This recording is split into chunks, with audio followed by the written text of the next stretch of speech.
Salam Bapak Ibu yang dikasihi Tuhan Yesus Kristus. Selamat malam bagi semua yang berada di Indonesia. Selamat sore bagi yang berada di Jerman. Dan selamat pagi bagi yang berada di Amerika dan Kanada.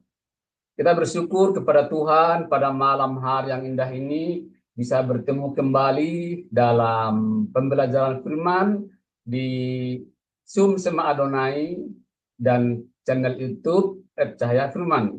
Bersama dengan pembicara kita pada malam hari ini, Bapak Pendeta Daniel Palungan, dengan tema materinya dari Efesus 1 ayat 13 sampai 14 dengan tema tujuan penyelamatan Allah. Sebelum memulai pelajaran, kita akan awali dengan doa terlebih dahulu. Mari Bapak Ibu, kita berdoa. Bapa di sorga, yang kami panggil di dalam nama Tuhan Yesus Kristus, kami bersyukur Tuhan pada malam hari ini, kami kembali boleh belajar kebenaran firman-Mu. Berkati saya Tuhan sebagai moderator, untuk bisa memandu pelajaran firman-Mu ini dari awal pertengahan sampai selesai.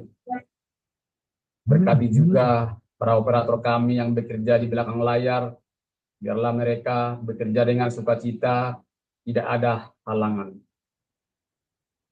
Berkati juga peralatan yang kami pakai, laptop, wifi, handphone, listrik, dan semua yang berhubungan dengan pembelajaran firman-Mu pada malam hari ini. Kiranya Tuhan menolong agar semua boleh berjalan dengan baik.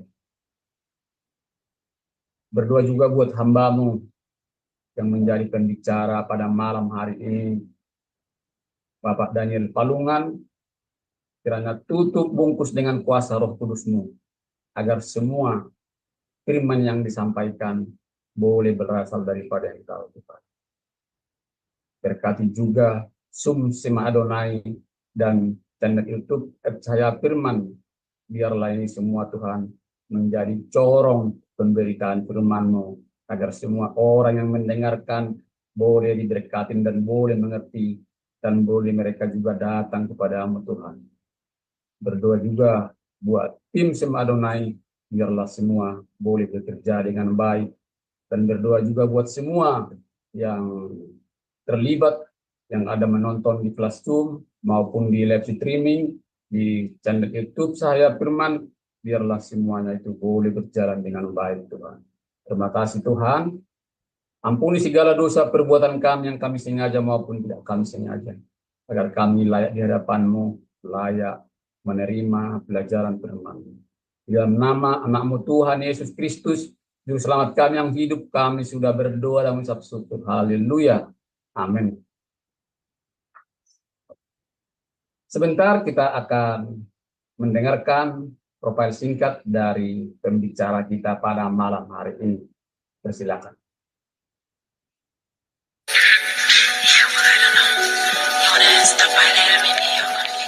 Salam semua, pada kesempatan yang berbahagia kali ini, Sema Adonai akan memperkenalkan pengajar kita, yakni Bapak Pendeta Daniel Palungan. Dan berikut adalah profil singkat dari beliau. Bapak Pendeta Daniel Palungan, MIS MTH Demin, lahir di Tanah Toraja 10 Februari tahun 1940. Pendidikan Teologi, PGAK Seminari Betel, Jakarta, mulai tahun 1981 hingga tahun 1984. SPETII Jakarta, Teologia, mulai dari tahun 1996 hingga tahun 2000. SPTII Jakarta, S2 Misiologi, dari mulai tahun 2000 hingga tahun 2002. STT Antioquia, TCIST, S2 Sistematik Teologi, dari mulai tahun 2001 hingga tahun 2003.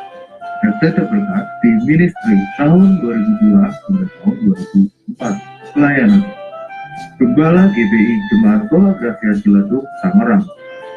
Ketua Bidang Teologia GBI Wilayah 6 DPD Banten mulai tahun 2015 hingga tahun 2023. Pendiri dan Ketua STT Shalom Nusantara mulai tahun 2001 hingga tahun 2013. Pendiri dan terlibat di divisi O sejak tahun 2021. Gembala di Sema Adonai Ibadah Online. Karya penulis buku Kingdom Speaker. Pedoman praktis menggali Alkitab.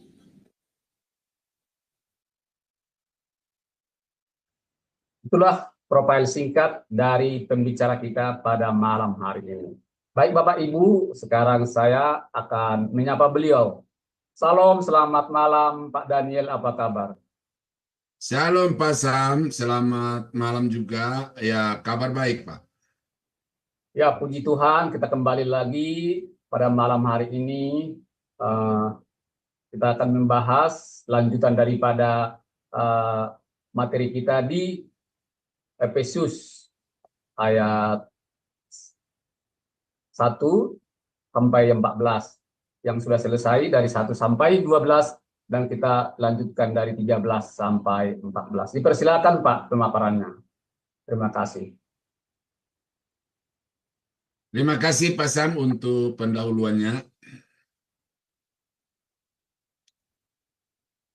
Nah, Bapak Ibu yang saya kasih di dalam Tuhan Yesus, puji Tuhan kita diberi kekuatan oleh Tuhan untuk bisa terus berada di ladangnya sesuai dengan karunia Tuhan kepada kita masing-masing. Dan malam ini kita akan kembali membahas tentang kitab Efesus. Jadi kita akan berusaha untuk membahas seluruh kitab Efesus ini di dalam beberapa sesi ke depan. Dan kita sudah memulai minggu lalu dengan membahas tentang karya Tritunggal di dalam keselamatan yang terambil dari Efesus pasal 1 ayat 1 sampai 14. Nah, malam ini kita akan tetap membahas perikop yang sama, tetapi dengan topik yang berbeda. Nah, untuk itu saya baca dulu, Bapak Ibu ya. Efesus pasal 1 ayat 3 sampai 14 yang berkata, "Terpujilah Allah dan Bapa Tuhan kita Yesus Kristus, yang dalam Kristus telah mengaruniakan kepada kita segala berkat rohani di dalam surga. Sebab di dalam Dia Allah telah memilih kita sebelum dunia dijadikan, supaya kita kudus dan tak bercacat di hadapannya. Dalam kasih Ia telah menentukan kita dari semula oleh Yesus Kristus untuk menjadi anak-anak-Nya sesuai dengan kerelaan kehendak-Nya. Supaya terpujilah kasih karunia-Nya yang mulia, yang dikaruniakannya kepada kita di dalam Dia, yang dikasihinya. Sebab di dalam Dia dan oleh darah-Nya kita beroleh penebusan, yaitu pengampunan dosa, menurut kekayaan kasih karunia-Nya yang dilimpahkannya kepada kita di dalam segala hikmat dan pengertian. Sebab Ia telah menyatakan rahasia kehendak-Nya kepada kita sesuai dengan rencana kerelaannya, yaitu rencana kerelaan yang dari semula telah ditetapkannya di dalam Kristus sebagai persiapan kegenapan waktu, untuk mempersatukan di dalam Kristus sebagai kepala segala sesuatu, baik yang di surga maupun yang di bumi. Aku katakan di dalam Dia, karena di dalam Dialah kami mendapat bagian yang dijanjikan. Kami yang dari semula ditentukan untuk menerima bagian itu sesuai dengan maksud Allah, yang di dalam segala sesuatu bekerja menurut keputusan kehendak-Nya, supaya kami yang sebelumnya telah menaruh harapan pada Kristus boleh menjadi puji-pujian bagi kemuliaan-Nya. Di dalam Dia kamu juga, karena kamu telah mendengar firman kebenaran, yaitu Injil keselamatanmu, di dalam Dia kamu juga ketika kamu percaya, dimeteraikan dengan Roh Kudus yang dijanjikannya itu. dan Roh Kudus itu adalah jaminan bagian kita sampai kita memperoleh seluruhnya, yaitu penebusan yang menjadikan kita milik Allah untuk memuji kemuliaannya. Nah, demikian Bapak Ibu yang terkasih, pembacaan dari Efesus pasal 1 ayat 3 sampai 14. Kalau kita membaca Alkitab seperti itu, Bapak Ibu, maka tentu semua orang Kristen, bahkan orang-orang non-Kristen pun bisa membacanya. Tetapi Alkitab tidak sekedar cukup dibaca, tidak sekedar cukup dihafal, tetapi harus dimengerti. Pengertian yang benar terhadap firman Allah akan membuat kita tahu menerapkan hal-hal yang diinginkan Tuhan di dalam kehidupan kita. Nah, oleh karena itu maka membaca Alkitab itu harus mampu untuk menggali apa yang terdapat di dalam teks itu secara benar, sehingga apa yang dimaksudkan oleh penulis berdasarkan ilham Roh Kudus itu dapat kita pahami dan kita jadikan sebagai satu pedoman atau tuntunan hidup mengiring dan melayani Tuhan. Nah, karena itu maka dari rangkaian kata-kata ini Bapak Ibu, ya, ada terkandung ajaran-ajaran yang begitu penting untuk harus dipahami oleh semua orang Kristen. Dan ini penting supaya kekristenan Bapak Ibu itu boleh semakin kuat, semakin dewasa, dan bertambah teguh di dalam Tuhan. Ya, tujuan penyelamatan Allah atas orang-orang berdosa. Kurang kata. Ya, tujuannya. Nah, secara umum saudara, ya, secara umum saya mau kita pahami dulu bahwa Bapak, Ibu dan saya itu sudah memiliki satu kepastian keselamatan oleh karena Bapa, Anak, dan Roh Kudus itu sudah berkarya di dalam kehidupan kita dan menjadikan kita sebagai anak ketebusannya. Nah, jadi saudara mesti yakin itu bahwa oleh karena iman kepada Yesus Kristus, maka keselamatan yang dikerjakan oleh Bapa, Anak, dan Roh Kudus, maka saudara boleh menjadi pewaris kerajaan surga. Nah, yang kedua yang saya mau supaya Bapak Ibu pahami adalah ketika saudara sudah menemukan diri pada posisi sebagai orang-orang yang sudah diselamatkan, itu selanjutnya bagaimana? Bagaimana kita memperlakukan diri, memposisikan diri secara patut di hadapan Tuhan. Karena banyak orang-orang Kristen hanya oleh karena klaim sebagai anak Allah, sebagai umat Tuhan, sebagai umat pilihan, lalu sampai di situ. Sampai di situ. Tidak sadar bahwa sesungguhnya ada hal-hal yang harus ditata di dalam kehidupan ini, ya, supaya semakin hari semakin sesuai dengan karakter Tuhan, semakin cocok dengan karakter Tuhan, semakin kembali kepada kualitas hidup saat pertama kali Allah menciptakan manusia di tengah-tengah dunia ini dalam keadaan yang sempurna. Jadi ada satu penataan kehidupan yang wajib Bapak Ibu lakukan dari hari ke hari, bahkan dari saat ke saat, supaya hidup kita itu semakin berkenan di hadapan Tuhan.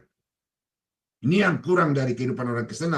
Karena itu maka saya membahas khusus ini, ya bukan karena ada keperluan pribadi, tetapi karena memang materi atau perikop yang kita baca tadi itu menyediakan kepada kita materi-materi yang harus kita pahami berkaitan dengan penataan kehidupan kita di hadapan Tuhan.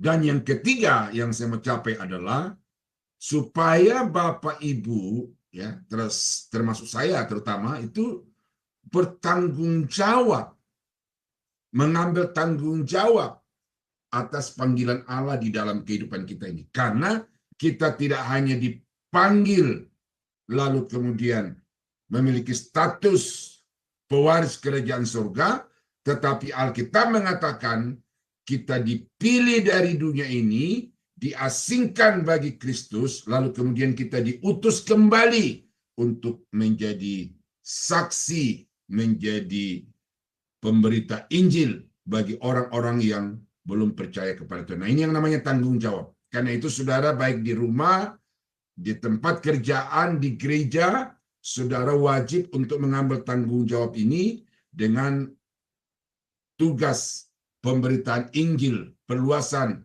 berita kerajaan Allah kepada segala bangsa. Nah, apa tujuan yang Tuhan mau capai dalam hidup saudara untuk diselamatkan itu adalah dikatakan sebab di dalam Dia Allah telah memilih kita sebelum dunia dijadikan supaya kita kudus di hadapannya. Nah, ini. Jadi Tuhan menginginkan agar semua orang yang sudah dipilih itu dapat kudus di hadapannya. Nah, kata kudus di sini Bapak Ibu itu dapat memiliki beberapa pengertian. Yang pertama itu adalah dipisahkan. Ya, dipisahkan.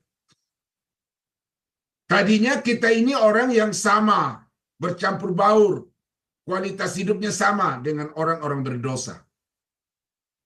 Tetapi kemudian Allah dengan kasih-Nya, Dia menguduskan kita.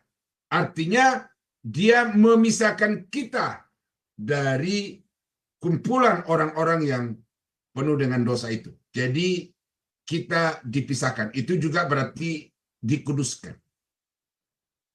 Pengertian yang kedua, dikuduskan berarti diasingkan. Dikhususkan. Ya.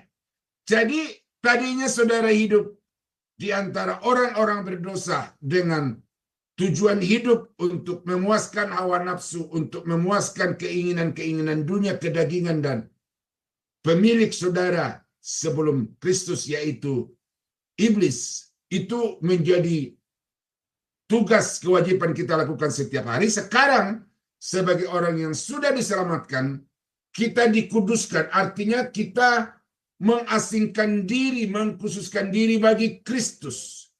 Tidak ada lagi yang kita bisa sembah, tidak ada lagi yang bisa kita puja di dalam hidup ini selain Kristus, selain Bapa, selain Roh Kudus. Nah, itu pengertian dikuduskan. Jadi dipisahkan dari dunia, kemudian dikuduskan bagi Tuhan. Pengertian yang umum yang lebih bersifat spesifik Kristen itu adalah dimurnikan dari dosa. Jadi orang-orang yang dikuduskan itu adalah orang-orang yang dimurnikan dari dosa. Tetapi itu sepenuhnya pekerjaan Allah. Penyucian dari dosa itu seutuhnya pekerjaan Allah. Tetapi bahwa saudara dan saya dipisahkan dari dunia, ini di dalamnya ada tanggung jawab Bapak Ibu. Bagaimana menjaga diri, ya, bagaimana memelihara hubungan dengan Tuhan sehingga tidak lagi kembali kepada tempat dari mana Allah telah memilih dan memanggil kita, yaitu dari dosa, dari kumpulan orang-orang berdosa. Ini tidak gampang. Ya, tidak gampang. Ya. Tetapi inilah yang wajib Bapak Ibu tahu. Bahwa sebagai orang yang sudah diselamatkan, sebagai orang yang sudah menjadi milik Allah, maka menjaga kekudusan hidup, terpisah dari dunia, terpisah dari kuasa dosa, terpisah dari belenggu iblis, itu adalah sesuatu yang harus dijaga secara terus-menerus, oleh karena iblis tidak akan pernah berhenti. Iblis tidak akan pernah jerah, tidak akan pernah mengenal lelah untuk menggoda, mengiming-iming, dan untuk merampas dari tangan Tuhan. Nah, itu sebabnya Petrus berkata di dalam 1 Petrus 5 ayat 8, sadarlah dan berjaga-jagalah, karena iblis itu bagikan singa yang mengaum-aum berkeliling untuk beridar-idar untuk mencari orang-orang yang hendak ditelannya. Dan kita melihat begitu banyak orang-orang Kristen, bahkan pendeta-pendeta, telah terjerumus ke dalam dosa, ke dalam perangkap iblis, oleh karena mereka tidak berjaga-jaga. Nah, itu sebabnya maka menjaga kekudusan itu adalah kewajiban, adalah tanggung jawab setiap orang. Penggembalaan itu, Bapak Ibu, ya, saya sebagai gembala itu memang wajib untuk memberi teguran, wajib untuk memberi arahan. Tetapi Bapak Ibu harus sadar bahwa kehadiran seorang gembala secara organisasional itu terbatas. Nah, oleh karena itu maka setiap orang harus menjadi gembala bagi dirinya sendiri. Dan berdasarkan tujuan Allah memilih memanggil saudara ini, saudara mesti sadar bahwa saudara bertanggung jawab untuk menjauhkan diri dari segala bentuk perilaku dosa, kejahatan yang diinginkan oleh iblis dalam kehidupan saudara. Nah, ini tidak segampang mengatakan dan mengajarkannya. Karena ternyata di dalam kehidupan sehari-hari kita melihat bagaimana aktivis-aktivis gereja, bahkan pendeta-pendeta itu mengumbar perilaku-perilaku dosa di depan jemaat. Pendeta yang berkelahi di atas mimbar, pendeta yang bertengkar, itu sesuatu yang tidak pantas, tetapi nyata di dalam kehidupan hamba-hamba Tuhan. Nah, karena itu maka saudara mesti sadar, sebagai orang yang sudah dipilih oleh Allah sebelum dunia dijadikan, saudara bertanggung jawab untuk menjaga kekudusan, dalam arti keterpisahan saudara dari dunia, jangan sampai kembali terhubung, oleh karena Tuhan telah memilih dan mengasingkan saudara bagi dirinya.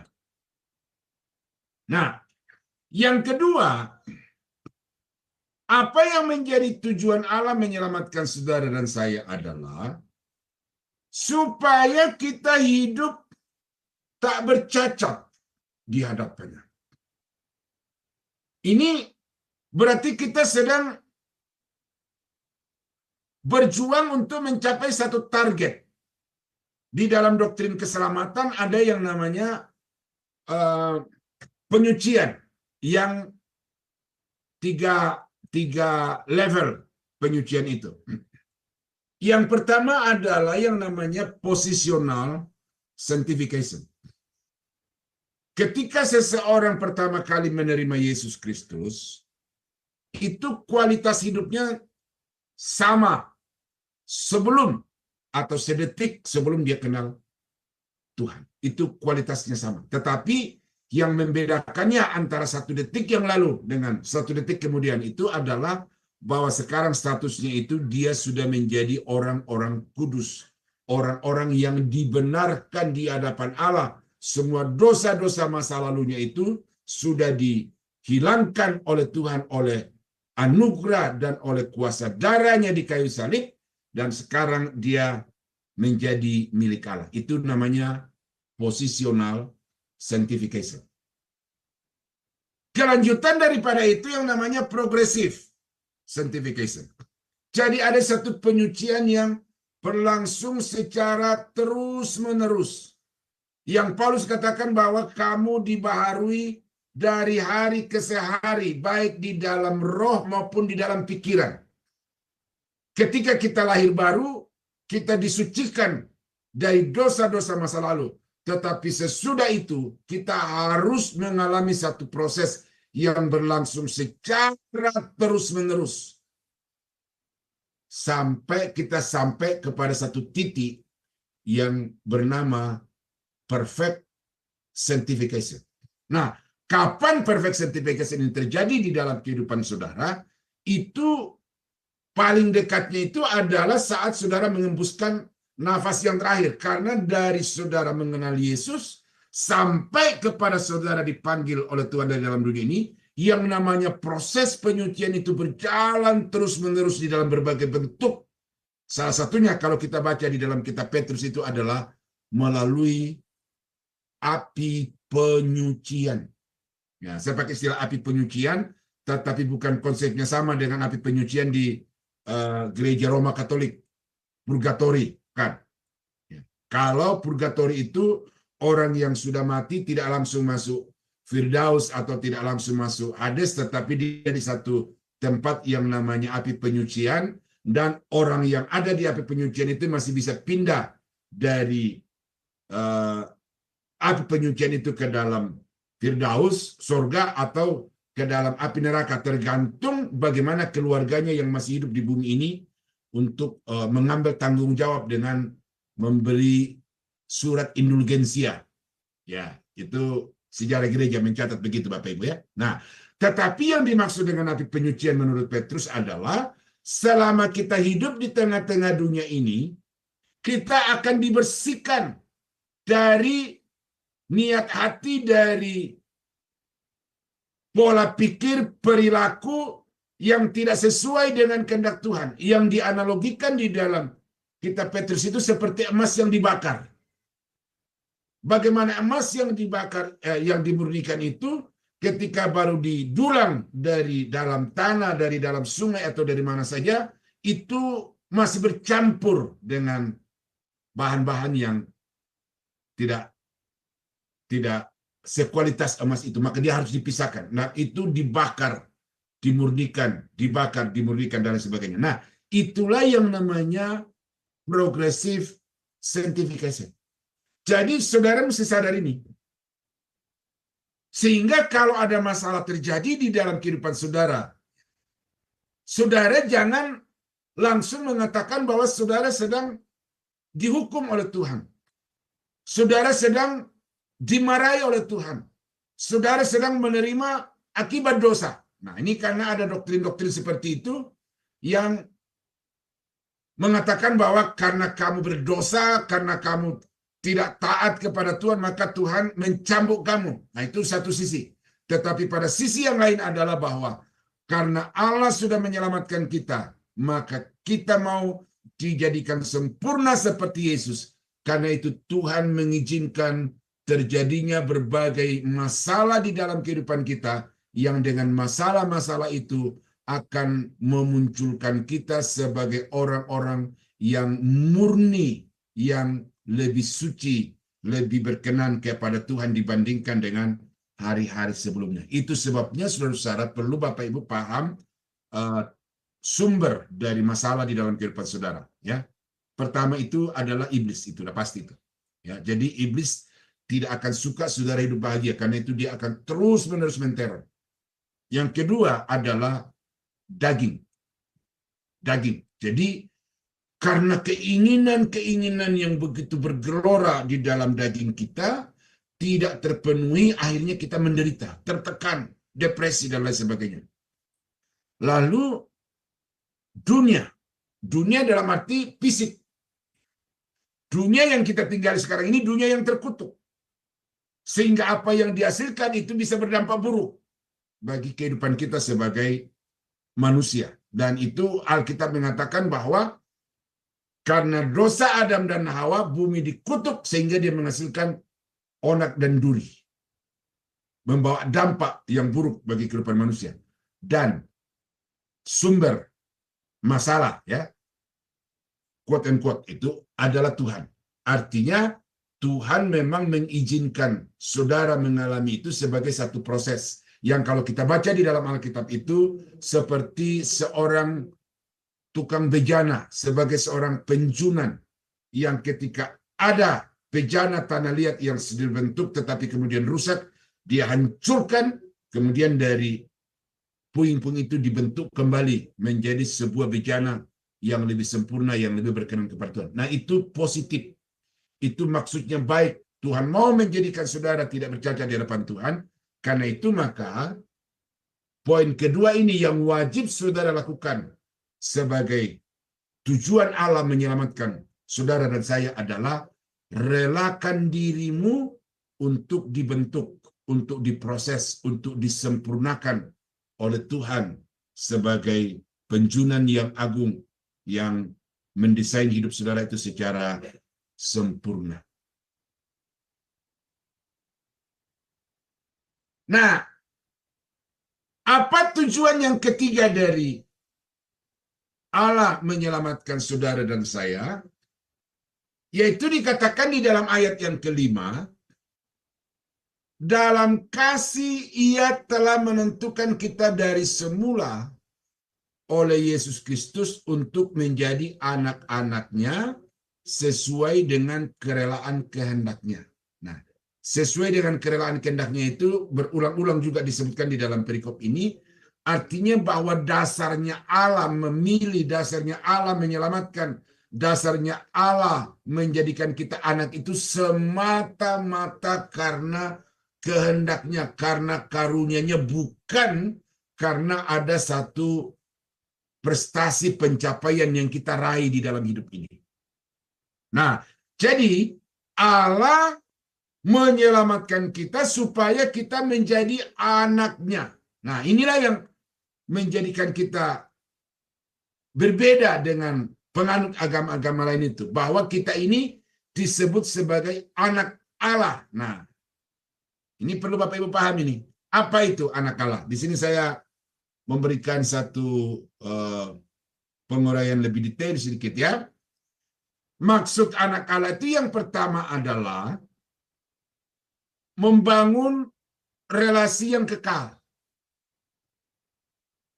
Jadi setiap orang yang sudah diselamatkan dijadikan anak. Artinya bahwa terhadap orang tersebut Allah memiliki relasi yang kekal, yang tidak akan pernah terputuskan lagi, sebab hubungan anak dan bapa itu adalah hubungan yang bersifat kekal. Ada orang bilang ada mantan istri, ada mantan suami. Itu umum kita lihat itu di mana-mana, ya. Tetapi walaupun suami istri itu bercerai, bapak dan mama itu berpisah, tetapi orang tua dengan anak itu tidak akan pernah terputus hubungannya. Nah, jadi relasi itu nyata di dalam hubungan saudara dengan Tuhan, bahwa tidak ada lagi yang bisa memisahkan kita dari kasih Allah. Kata Paulus di dalam kitab Roma, apakah yang bisa memisahkan kita dari kasih Allah? Penderitaankah, kesengsaraankah, kelaparankah, ketelanjangankah? Tidak ada. Karena Allah yang menyelamatkan kita adalah Allah yang penuh kasih, Allah yang tidak berubah, dan sekaligus Allah yang maha kuasa. Sehingga kalau dia sudah menyelamatkan si A, si B, maka hubungan dia, hubungan Allah dengan si A, si B itu adalah hubungan yang kekal selama-lamanya. Nah, ini menjadi dasar doktrin saya untuk mengajarkan kepada jemaat dan juga kepada mahasiswa bahwa orang yang sudah diselamatkan oleh Tuhan itu keselamatannya tidak akan pernah bisa dibatalkan oleh apapun, oleh siapapun. Karena itu dia memiliki relasi yang kekal, ya. Jadi itu pengertian dari Allah menjadikan kita anaknya, artinya kita dengan Tuhan itu relasinya, hubungannya sudah berlangsung sampai kepada kekekalan. Ya. Nah, yang kedua, pengertian anak Allah adalah bahwa kita dijadikan sebagai objek kasih Bapa. Allah itu adalah kasih. Allah itu adalah kasih. Kasih Allah adalah kasih yang sempurna. Nah, kasih itu membutuhkan objek. Di dalam pribadi Allah, ketritunggalan Allah, kasih itu sudah terjalin secara sempurna. Tetapi kasih Allah membutuhkan objek di luar dirinya. Kasih tidak cukup di dalam dirinya. Kasih membutuhkan objek di luar dirinya. Itulah sebabnya maka dikatakan bahwa dunia ini itu menjadi sasaran, target dari kasih Allah. Karena begitu besar kasih Allah akan dunia ini, sehingga ia mengaruniakan anaknya yang tunggal, supaya setiap orang yang percaya kepadanya tidak binasa, tetapi beroleh hidup yang kekal. Jadi, seluruh dunia itu ada di dalam jangkauan dan sasaran kasih Bapa.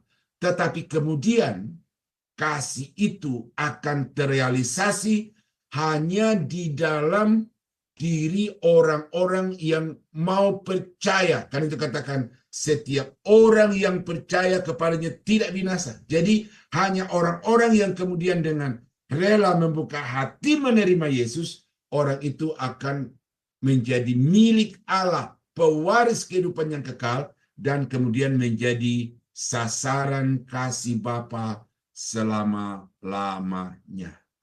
Jadi saudara dan saya ini tidak perlu takut apapun di dalam dunia ini karena Bapak begitu mengasihi Bapak, Ibu, dan saya. Ya, cuma mungkin di sini yang perlu Bapak Ibu perlu pahami juga adalah ekspresi, ungkapan, dan bentuk kasih Bapak itu. Itu perlu Bapak Ibu tahu. Karena kekurang pahaman tentang wujud kasih itu yang membuat banyak orang kadang-kadang terkejut. Waktu pertama kali saya marah kepada cucu saya, itu semua cucu saya itu dari umur katakanlah 0 hari sampai kepada dia sudah bisa berjalan, itu saya yang asuh. Dan mereka saya asuh dengan penuh kasih sayang, ya. Dan saya tidak pernah marah. Tetapi ketika beranjak dari usia 1 ke 2 tahun itu mereka sudah mulai agak ada perilaku-perilaku yang secara alami memang tumbuh tetapi tidak menyenangkan, itu saya bentak gitu. Saya bentak. Nah, pada saat pertama kali saya bentak, ada cucu saya yang perempuan itu langsung berlinang air matanya. Menangis. Kaget. Nah, tetapi sebenarnya Bapak Ibu, saya membentak itu bukan dalam kerangka sedang marah atau menghukum, tetapi membentak di sini dengan suara yang agak tinggi, bukan marah kita. Membentak itu dalam arti bahwa ada perilaku-perilaku yang memang harus dirubah sejak dini. Jadi ini yang kadang-kadang banyak orang Kristen tidak sadar gitu. Bahwa kasih sayang Bapa itu tidak selamanya dengan memberi, minta dikasih, berdoa dijawab, memohon diberi. Tetapi kalau kita baca di dalam Alkitab, bahwa wujud kasih Bapa kepada manusia itu juga seringkali dinyatakan dalam bentuk teguran. Karena itu Alkitab berkata, barang siapa ku kasihi, ku tegur. Oleh karena itu, relakanlah hatimu dan bertobatlah. Nah, itu kata Alkitab. Jadi, kita dijadikan oleh Tuhan sebagai objek kasihnya. Artinya, bahwa kita ini mau dijadikan seperti yang Dia harapkan di dalam kehidupan kita.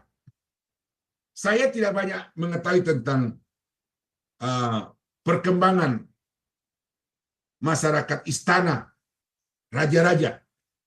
Tetapi dari beberapa literatur yang saya baca, itu ternyata pangeran-pangeran yang mau dipersiapkan untuk menduduki takhta selanjutnya dari kerajaan bapaknya itu tidak bisa dibiarkan hidup sesukanya. Dari sejak kecil dia sudah harus mengikuti semua protokoler, peraturan-peraturan istana, pendidikan-pendidikan terbaik dia harus lewati, supaya kemudian saatnya tiba nanti, dia layak untuk duduk di atas takhta kerajaan yang ditinggalkan bapaknya itu. Dan itu saya melihat, saudara, bahwa itu tidak gampang. Ya, sebagai contoh konkret, ada banyak pangeran-pangeran yang melepaskan status kepangerannya itu untuk menjadi masyarakat biasa. Seperti salah satunya adalah anak dari Pangeran Charles yang meninggalkan Inggris kemudian menjadi warga Kanada. Dia mau menjadi warga biasa dan bukan menjadi warga istana. Saya tidak tahu sebab utamanya, tetapi saya bisa meraba sedikit bahwa karena begitu ketatnya aturan-aturan di istana itu, maka dia ingin yang lebih bebas. Nah, jadi saudara ini kita mesti ingat ini, bahwa kita ini adalah orang-orang yang sedang diproyeksikan untuk satu kehidupan yang sempurna. Maka itu sebabnya kasih Bapa di dalam kehidupan kita itu seringkali datang dengan bentuk-bentuk tidak seperti yang kita harapkan. Kita berusaha gagal. Kita bekerja, karir tidak naik-naik. Untuk apa Tuhan izinkan terjadi seperti itu? Karena Dia sedang mau mempersiapkan kita untuk kehidupan yang lebih berkenan kepadanya. Nah, itu yang kedua dari Tuhan menjadikan kita sebagai anaknya, artinya kita dijadikan sebagai objek kasih, artinya kita akan diperlakukan sebagai anak yang sesungguhnya, bukan anak gampangan, ya, dalam kitab Ibrani. Nah, baru yang ketiga, pengertian dari anak Allah. Jadi, saudara dan saya dijadikan oleh Allah sebagai anak. Ini status, oke. Objek kasih, oke. Tetapi yang ketiga, bahwa saudara dan saya dijadikan oleh Allah sebagai anak itu ada satu tanggung jawab khusus di situ. Nah, kalau kita baca tentang istilah anak di dalam Alkitab, Bapak Ibu, maka Adam itu disebut anak Allah. Malaikat itu disebut juga anak Allah. Bangsa Israel disebut juga sebagai anak Allah. Ada raja-raja di dalam Alkitab yang juga disebut sebagai anak Allah. Yesus anak Allah. Saudara dan saya anak Allah. Jadi paling tidak ada 7 kelompok orang-orang yang disebut sebagai anak Allah. Nah, apa artinya ini? Saya pelajari dari Alkitab, saya pelajari dari tafsiran-tafsiran, bahwa seseorang yang kemudian mendapatkan predikat anak Allah, artinya bahwa di dalam diri pribadi-pribadi itu melekat satu tanggung jawab, ya, melekat satu tanggung jawab yang harus diembannya. Ini saudara mesti ingat ini. Tujuan Allah menyelamatkan saudara dan menjadikan saudara sebagai anaknya. Artinya saudara dipersiapkan, saudara diproyeksikan untuk satu tugas yang khusus. Adam tugasnya memelihara alam. Malaikat tugasnya untuk menolong manusia dan memuji menyembah Allah. Bangsa Israel dipilih untuk kemudian melalui Israel Allah akan memberkati bangsa-bangsa di atas muka bumi ini. Raja-raja tertentu di dalam Alkitab dijadikan sebagai anak Allah dalam arti dipakai untuk menjatuhkan disiplin kepada bangsa-bangsa lain. Kemudian Yesus Kristus disebut sebagai anak Allah, ya, itu dia diutus ke dalam dunia ini untuk mengemban amanat penyelamatan orang-orang berdosa. Nah, saudara dan saya disebut sebagai anak Allah, bukan berarti kemudian setiap hari jalan-jalan ke tempat-tempat rekreasi, bersenang-senang, bersuka-suka. Tetapi saudara sebagai anak Allah, saudara ada misi yang saudara mesti emban. Yang pertama adalah mengekspresikan Bapa kepada orang lain. Jadi, melihat kita, melihat Bapa. Barang siapa melihat aku, kata Yesus, melihat Bapa. Jadi, ini yang artinya anak. Makanya seringkali orang bergurau, kamu anak siapa sih? Kok tidak seperti bapakmu? Kamu anak tetangga, gitu ya. Muka lain, perilaku lain. Jadi, diragukan hubungannya dengan bapaknya. Nah, tetapi saudara mesti sadar sekarang bahwa sebagai anak Allah, saudara hadir di tengah-tengah dunia ini untuk mengekspresikan Bapa kepada dunia. Yang kedua, tujuan Allah menjadikan saudara sebagai anak adalah juga untuk menjadi mitranya, melanjutkan karya penyelamatan orang-orang berdosa untuk kembali kepada Tuhan. Jadi, di dalam diri saudara itu melekat satu tanggung jawab, kewajiban.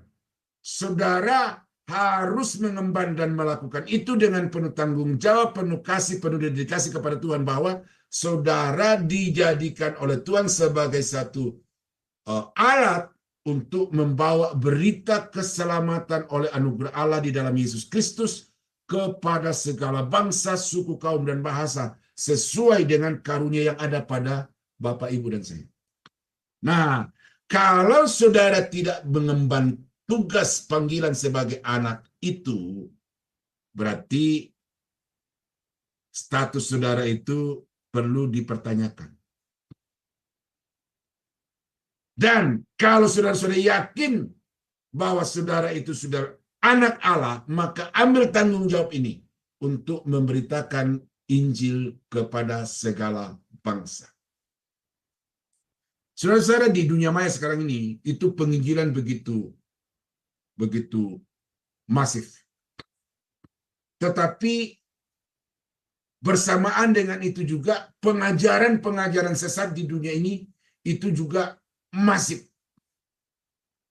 Nah, saya sebagai guru punya tanggung jawab di situ. Bahwa saya dijadikan Tuhan sebagai anak adalah untuk mengajarkan kebenaran firman Allah kepada umatnya, kepada anak-anak Tuhan, supaya mereka dapat mengenal Allah dengan benar, mengerti kitab suci dengan benar, dapat berperilaku dengan benar. Nah, itu satu tanggung jawab yang saya ambil untuk diri saya. Nah, bagi saudara apa tanggung jawab saudara? Itu saudara mesti identifikasi diri sendiri, kemudian saudara posisikan diri, dan kemudian berkarya sesuai dengan karunia yang Tuhan berikan itu. Kalau tidak, maka tujuan Allah menjadikan saudara sebagai anak itu belum tercapai. Nah, inilah yang menjadi harapan saya untuk membahas topik ini, untuk menyadarkan bahwa saudara itu adalah anak Allah dalam arti pengemban misi, pengemban amanat agung Tuhan Yesus untuk memberitakan Injil kepada segala bangsa. Dan karena itu maka ambillah peran di dalam pemberitaan Injil itu sesuai dengan karunia yang Tuhan berikan. Saya dari jalur pendidikan, salah satunya adalah misiologi, master misiologi. Dan waktu guru saya, Dr. Chris Marantika, mengajar dalam kelas tentang misiologi itu bahwa denyut nadinya Tuhan itu adalah misi. Gereja dapat dikatakan hidup kalau gereja bermisi. Nah, di dalam bermisi ini, maka hal yang paling penting untuk kita perhatikan adalah ajaran. Bukan sekedar kita bercerita, bukan sekedar kita beraktivitas, tetapi ajaran.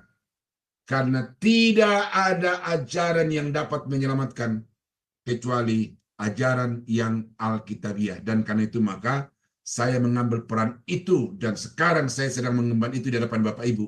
Sebagai anak Allah, saya harus mengambil tanggung jawab ini untuk mengajarkan kebenaran firman Allah kepada siapa saja yang Tuhan percayakan untuk saya ajarkan. Nah, itu saudara dijadikan sebagai anak, artinya saudara memiliki relasi yang kekal dengan Tuhan, saudara menjadi objek kasihnya Bapa, dan juga di dalam diri saudara ada satu tanggung jawab yang melekat secara otomatis, secara permanen kepada status sebagai anak Allah itu. Yang keempat, apa tujuan Allah menyelamatkan saudara dan saya? Ayat yang ke-6. Supaya terpujilah kasih karunia-Nya yang mulia, yang dikaruniakannya kepada kita di dalam Dia yang dikasihinya. Jadi, melalui penyelamatan Allah kepada saudara dan saya, Dia mau supaya melalui penyelamatan yang terwujud di dalam diri saudara itu, maka pujian dinaikkan kepada Tuhan. Nah, ini artinya apa nih? Karena nanti di bagian terakhir juga ada poin yang mirip-mirip dengan ini, tetapi dari sisi yang berbeda, penekanan yang berbeda, angle yang berbeda. Nah, yang dimaksudkan di sini adalah sebagai orang yang sudah diselamatkan oleh Tuhan, Allah mau supaya melalui kehidupan saudara, orang lain memuji Tuhan. Terpujilah kasih karunia-Nya. Jadi, bagaimana kita bisa mengemban tanggung jawab ini perlu untuk kita pahami bahwa sebagai orang yang sudah diselamatkan oleh Tuhan, itu Tuhan mau supaya kita dapat menjadi alat kemuliaan-Nya. Alat kemuliaan-Nya. Ya, jadi bukan sebagai yang memuji, tetapi sebagai alat. Nah, ini penting. Di dalam 2 Korintus 3 ayat 2 dan 3. Kamu adalah surat pujian kami yang tertulis di dalam hati kami dan yang dikenal dan yang dapat dibaca oleh semua orang. Karena telah ternyata bahwa kamu adalah surat Kristus yang ditulis oleh pelayanan kami, ditulis bukan dengan tinta tetapi dengan roh dari Allah yang hidup, bukan pada loh-loh batu, melainkan pada loh-loh daging, yaitu dalam hati manusia.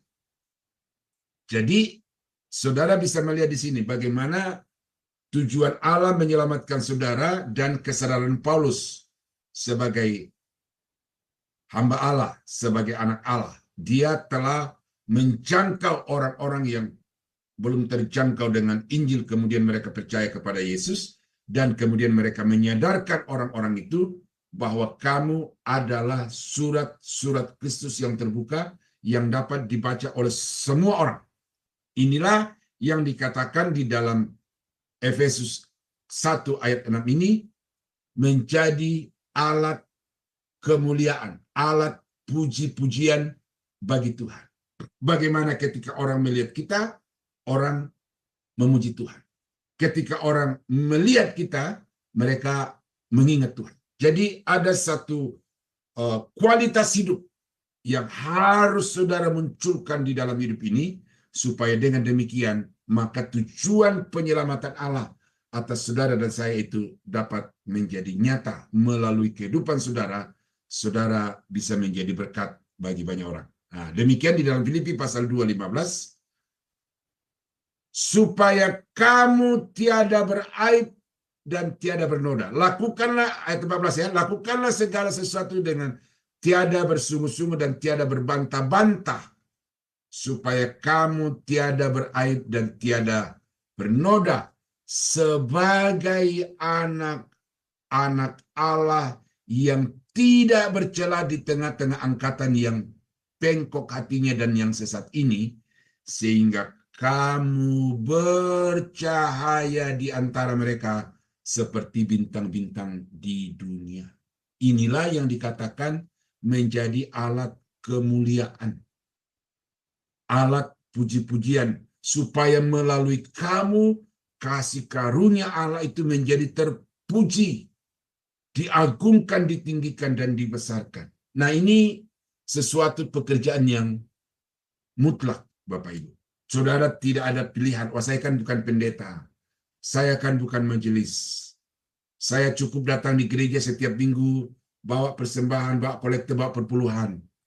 Ya, untuk menjadi saksi, untuk menjadi penginjil, itu tugas pendeta. Tetapi ini bukan soal pilihan, bukan soal siapa, tetapi ini soal panggilan, soal keselamatan. Siapa yang diselamatkan oleh Tuhan, itu pada dirinya ada satu kewajiban untuk melalui hidupnya, dia orang lain memuji menyembah Tuhan. Nah, karena itu sebagai bisnismen, maka saudara harus berbisnis dengan tuntunan atau dengan pedoman Alkitab. Bahwa bisnis bukan sekedar untuk mendapatkan keuntungan, tetapi bisnis juga adalah tujuannya untuk mensejahterakan orang-orang yang dipekerjakan. Ya. Kalau saudara adalah karyawan, maka jadilah karyawan yang Kristiani, karyawan yang berpedoman kepada Alkitab. Bahwa saya bekerja bukan sekedar untuk mendapat upah, tetapi saya bekerja adalah untuk membaktikan diri kepada pemilik perusahaan. Melalui usaha yang dia percayakan untuk saya kerjakan, maka dia diuntungkan, dia disejahterakan, dia disenangkan hatinya. Karena itu Paulus berkata, kerjakanlah segala sesuatu seperti untuk Tuhan. Ya, jadi bukan semata-mata untuk bos, majikan, untuk pemilik perusahaan, tetapi saudara bekerja untuk memuliakan Tuhan. Nah, inilah yang disebut sebagai pekerja yang memuliakan Tuhan. Jadi tidak harus menjadi pendeta, tidak harus menjadi majelis, tetapi menjadi karyawan, menjadi pengusaha sekalipun, saudara dapat tetap menjadi alat kemuliaan di dalam tangan Tuhan.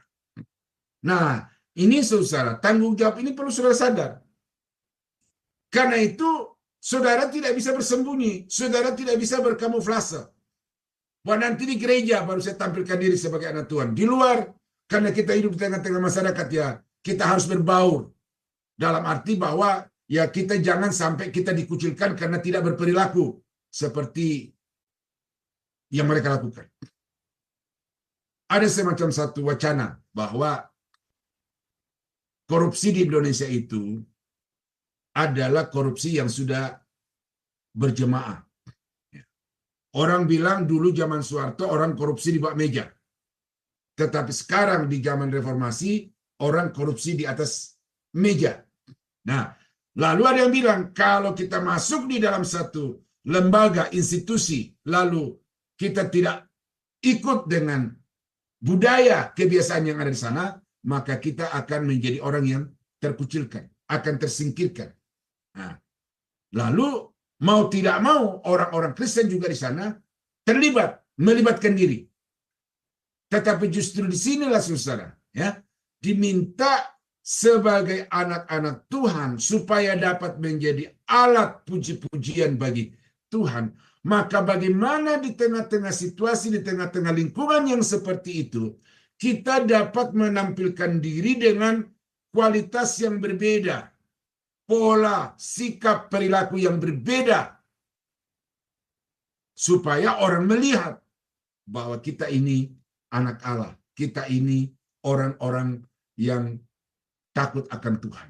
Nah, jadi saudara, ini memang tidak gampang. Ya, tidak gampang. Tetapi dari banyak orang saya juga menemukan bahwa mereka bisa.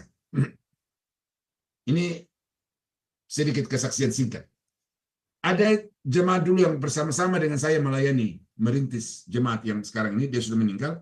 Itu dia bekerja di pertambangan energi. Lalu kemudian suatu ketika dia mendapatkan satu kepercayaan untuk menjadi sekretaris bantuan masyarakat ekonomi Eropa untuk pembangkit listrik energi baru di beberapa desa di Indonesia dengan nominal yang cukup fantastis pada waktu itu. Ini jemaat ini golongannya tinggi. Walaupun dia menangani satu proyek yang begitu besar, tetapi sampai dia mati, itu rumahnya tidak diplafon. Karena dia hanya hidup dengan gaji, lalu dia harus menghidupi menyekolahkan 4 orang anaknya sampai kepada jenjang pendidikan tinggi, dan sesudah anak-anaknya lulus itu kemudian dia sakit dan mati. Dia belum sempat untuk membenahi rumahnya. Kemudian suatu ketika di kantornya itu ada penggantian pimpinan. Nah, karena dia senior, dia pakar di dalam bidang itu, maka orang sudah memprediksi bahwa dia yang akan naik untuk menduduki jabatan itu. Karena dari segi golongan, dari segi kepakaran, dari segi senioritas, dia duduk. Tetapi kemudian entah bagaimana dipolitisasi, sehingga diambil dari luar untuk didudukkan sebagai pimpinan di bidang itu, dan dia tetap sebagai bawahan. Nah, dia saudara, ini saya melihat kawan ini, dia tidak mau kompromi, dia tidak mau nego-nego untuk jabatan, untuk mendapatkan kekayaan. Nah, inilah yang saya maksudkan saudara, bahwa sebagai orang-orang Kristen di tengah-tengah dunia ini, kita bisa hidup di tengah masyarakat yang bengkok, tetapi dengan perilaku hidup yang lurus. Dan orang-orang yang seperti itu adalah orang-orang yang mengerti tujuan Allah menyelamatkan dia, yaitu menjadi alat kemuliaan, alat puji-pujian bagi Tuhan. Nah, itu tujuan yang keempat dari Efesus pasal 1 ayat yang ke-3-14. Tujuan Allah menyelamatkan kita, yaitu supaya melalui kehidupan kita terpujilah kasih karunia-Nya. Nah, yang berikut, apa yang menjadi tujuan Allah menyelamatkan saudara dan saya? Ayat yang ke-10 dikatakan, sebagai kegenapan, persiapan kegenapan waktu untuk mempersatukan di dalam Kristus sebagai kepala segala sesuatu, baik yang di surga maupun yang di bumi. Jadi, Allah menyelamatkan, berkarya, mengumpulkan orang-orang pilihannya dari berbagai suku, berbagai bangsa, berbagai kaum, bahasa, untuk dipersatukan. Jadi, umat Allah itu satu kesatuan. Saya mau tekankan ini Bapak Ibu.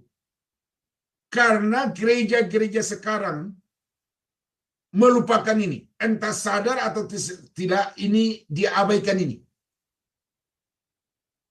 Mereka lupa bahwa sesungguhnya mereka adalah tubuh Kristus. Dan Allah menyelamatkan saudara dan saya untuk hidup di dalam kesatuan, hidup di dalam kerukunan. Tetapi apa yang kita lihat sekarang ini adalah perseteruan, permusuhan, pertikaian antar satu gereja dengan gereja yang lain. Ada tembok-tembok yang kokoh, yang tinggi, yang tebal, yang tidak bisa diseberangi dari satu gereja kepada gereja yang lain. Karena masing-masing pimpinan gereja membina umat itu dengan tujuannya sendiri-sendiri, tanpa memahami tujuan besar Tuhan adalah untuk mempersatukan semua orang-orang yang percaya kepadanya di dalam satu relasi yang harmonis. Gereja dianalogikan dengan tubuh. Gereja dianalogikan dengan sebuah gedung yang pondasi dasarnya adalah Tuhan Yesus batu penjuru, lalu kemudian disusun di atasnya batu-batu, dan dikatakan oleh Petrus bahwa batu-batu itu adalah orang-orang yang diselamatkan, yaitu kamu. Jadi sebenarnya kekristenan itu satu kesatuan yang utuh, yang tidak boleh dikotak-kotak, yang tidak boleh dipisah-pisah. Tetapi iblis bekerja melalui pendeta-pendeta, iblis bekerja melalui majelis-majelis, sehingga tubuh Kristus itu dipotong-potong. Tangannya jalan sendiri, kakinya jalan sendiri, kepalanya jalan sendiri. Sekarang saudara mesti sadar melalui eksposisi kitab Efesus ini bahwa orang-orang yang sudah diselamatkan oleh Tuhan itu harus hidup di dalam satu kesatuan. Karena dengan satu kesatuan ini akan terwujud keluarga Allah yang memuji menyembah Tuhan, terwujud tubuh Kristus yang di atasnya Kristus duduk sebagai kepala yang memerintah semua anggota-anggota tubuh. Tetapi saudara, iblis tahu itu, ya, iblis tahu itu, dan karena itu dia lakukan segala cara untuk memecah belah gereja. Dan saya tidak mengharapkan, ya, saya tidak mengharapkan saudara adalah bagian dari orang-orang yang memecah belah gereja. Saya mau supaya kita baca satu ayat ini, karena ini kerinduan saya di dalam pelayanan itu membawa kesadaran kepada setiap umat untuk mereka sadar bahwa sesungguhnya kita ini merupakan satu kesatuan. Yohanes pasal 17 ayat yang ke-20 sampai 23. Dan bukan untuk mereka ini saja aku berdoa, tetapi juga untuk orang-orang yang percaya kepadaku oleh pemberitaan mereka. Mereka di sini adalah rasul-rasul. Orang-orang yang percaya karena pemberitaan mereka itu termasuk saudara dan saya. Ya. Untuk apa? Supaya mereka semua menjadi satu sama seperti engkau ya Bapa di dalam aku dan aku di dalam engkau. Agar mereka juga di dalam kita. Supaya dunia percaya bahwa engkaulah yang telah mengutus aku. Dan aku telah memberikan kepada mereka kemuliaan yang kau berikan kepadaku, supaya mereka menjadi satu, sama seperti kita adalah satu. Aku di dalam mereka dan engkau di dalam aku, supaya mereka sempurna menjadi satu, agar dunia tahu bahwa engkau yang telah mengutus aku dan bahwa engkau mengasihi mereka sama seperti engkau mengasihi aku. Jadi ada goal di situ. Supaya dunia percaya. Supaya dunia tahu. Bagaimana dunia percaya, bagaimana dunia tahu, yaitu supaya mereka menjadi satu. Kata satu itu 3 kali disebutkan di situ. Standarnya adalah seperti Bapa, Anak, dan Roh. Satu walau berbeda. Nah, jadi mewujudkan gereja yang uniform itu juga mustahil dan itu bukan tujuan Tuhan. Tetapi mempertahankan keanekaragaman budaya, tata cara di dalam gereja itu alamiahnya gereja begitu. Tetapi perbedaan tidak boleh memutuskan hubungan antar satu gereja dengan gereja lain. Karena gereja adalah tubuh Kristus dan gereja adalah persekutuan orang-orang percaya, maka itu sebabnya gereja harus tetap dalam satu kesatuan, hubungan kekeluargaan yang diikat dengan kasih Kristus. Nah, saudara bisa memeriksa diri sekarang. Saya ini sudah selamat atau belum? Kalau saya sudah diselamatkan, kenapa saya masih harus fanatik gereja? Kalau saya sudah diselamatkan oleh Yesus, kenapa saya masih harus fanatik pendeta? Harusnya sekarang saya melepaskan diri dari sifat fanatisme itu dan kemudian saya membiarkan hidup saya didominasi oleh kasih sehingga saya mengasihi semua orang-orang percaya sama seperti Yesus mengasihi saya, sama seperti Bapa mengasihi Yesus. Itu tujuan Allah menyelamatkan saudara dan saya. Dan itu dijelaskan oleh Paulus secara mendasar di dalam kitab Efesus ini. Ya, itu yang kelima. Yang keenam adalah saudara dipanggil oleh Tuhan, diselamatkan oleh Tuhan untuk menjadi kemuliaan.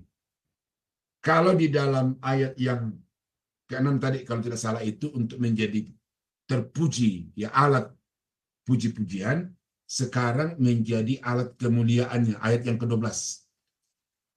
Supaya kami yang sebelumnya telah menaruh harapan pada Kristus, boleh menjadi puji-pujian bagi kemuliaannya. Ya, Paulus berkata bahwa supaya kami yang sebelumnya telah menaruh harapan pada Kristus boleh menjadi puji-pujian bagi kemuliaannya. Nah, apa ini menjadi alat kemuliaan? Tadi menjadi alat puji-pujian. Orang melihat kita, mereka memuji Tuhan. Nah, sekarang yang dimaksud dengan alat kemuliaan Tuhan itu apa? Nih, kita belajar dari bagaimana Roh Kudus memuliakan Yesus. Tetapi apabila ia datangnya itu roh kebenaran, ia akan memimpin kamu ke dalam seluruh kebenaran. Sebab ia tidak akan berkata-kata dari dirinya sendiri, tetapi segala sesuatu yang didengarnya, itulah yang akan dikatakannya, dan ia akan memberitakan kepadamu hal-hal yang akan datang. Ia akan memuliakan aku. Ini kata Yesus, bahwa Roh Kudus akan memuliakan aku. Sebab apa? Ia akan memberitakan kepadamu apa yang diterimanya daripadaku. Jadi jelas, terukur bagaimana Roh Kudus memuliakan Yesus adalah dengan jalan membimbing semua orang-orang percaya kepada Yesus itu kepada kebenaran. Artinya Roh Kudus mengajarkan kepada umat percaya firman Allah, kebenaran yang objektif seperti yang diterima Roh Kudus daripada Yesus. Jadi ajaran Roh Kudus dan ajaran Yesus itu seiring, sejalan, seirama, senada. Lalu, kalau ada pendeta-pendeta yang mengajarkan ajaran yang bertentangan dengan ajaran Kristus, dia tidak boleh mengklaim diri bahwa dia sedang memuliakan Tuhan. Karena hanya orang-orang yang mengajarkan kebenaran firman Allah yang layak untuk disebut sebagai sedang memuliakan Yesus Kristus. Nah, jadi kalau saudara itu mengerti apa tujuan Allah menyelamatkan saudara, yaitu untuk menjadi alat kemuliaannya, maka ada dua sisi yang Bapak Ibu perlu pikirkan. Dari sisi jemaat, saudara sebagai jemaat, saudara berkewajiban untuk mencari kebenaran. Di dalam perjanjian lama itu dikatakan bahwa mulut seorang imam itu memelihara kebenaran dan orang datang untuk mencari kebenaran dari mulutnya. Nah, jadi saudara sebagai jemaat harus mencari kebenaran. Jadi datang di gereja, datang di persekutuan bukan datang untuk mencari kesukaan, datang untuk mengisi waktu, datang untuk membina komunitas, bukan. Tetapi yang paling utama saudara cari di dalam ibadah itu adalah mencari kebenaran. Karena dengan itu saudara dapat memuliakan Tuhan. Sisi yang lain, sebagai pengemban amanat, pemberitaan Injil, penjangkauan orang-orang berdosa kepada kerajaan Allah, maka saudara wajib untuk mengajarkan kebenaran. Nah, ini yang menjadi tanggung jawab saya sekarang ini untuk mengajar sudah bertahun-tahun bahkan puluhan tahun tanpa minta dibayar. Karena saya merindukan supaya setiap gereja-gereja, mimbar-mimbar gereja Tuhan itu merupakan tempat untuk mengumandangkan kebenaran dan bukan tempat untuk mengumbar hawa nafsu memperdaya jemaat dengan trik-trik yang licik. Nah, ini hati-hati Bapak Ibu ya. Kalau saudara mau menjadi alat kemuliaan dalam tangan Tuhan, maka ajarkanlah kebenaran itu. Itu sebabnya Paulus berkata begini, doakanlah kami ya. Nanti kita akan sampai karena di Efesus juga, supaya kepada kami dikaruniakan perkataan yang benar, supaya kami dapat mengatakan sebagaimana seharusnya kami berkata-kata. Itulah hamba Tuhan yang menjadi alat kemuliaan bagi Tuhan, yaitu mengajarkan kebenaran. Ya, sekarang dipersempit arti muliakan Tuhan itu dengan teprok, ayo teprok, beri kemuliaan bagi Tuhan. Itu sempit, tetapi yang lebih mendasar adalah ajarkan kebenaran itu. Nah, itu Roh Kudus memuliakan Yesus. Yang kedua, bagaimana Yesus memuliakan Bapa. Di dalam Yohanes 17 ayat yang keempat dia berkata, Aku telah mempermuliakan engkau di bumi dengan jalan menyelesaikan pekerjaan yang engkau berikan kepadaku untuk melakukannya. Menyelesaikan pekerjaan yang engkau berikan kepadaku untuk melakukannya. Jadi tidak memulai lalu meninggalkan, tetapi mulai, meneruskan, dan menyelesaikan. Itu cara Yesus memuliakan Bapa. Karena itu ketika dia tergantung di atas kayu salib, salah satu perkataan yang diucapkan adalah, sudah selesai. Tuntas, paripurna. Jadi, kalau Bapak Ibu mau memuliakan Tuhan, maka apa yang Tuhan percayakan kepada Bapak Ibu, itu lakukan dengan sepenuh hati dan dengan tuntas. Karena kalau sudah lakukan tanggung-tanggung, saudara tidak sedang memuliakan Tuhan. Karena itu jadi pelayan Tuhan, jangan jadi pelayan yang mut-mutan. Kalau lagi mut, tidak kenal pagi, sore, siang, malam, tidak kenal hujan, panas, melayani.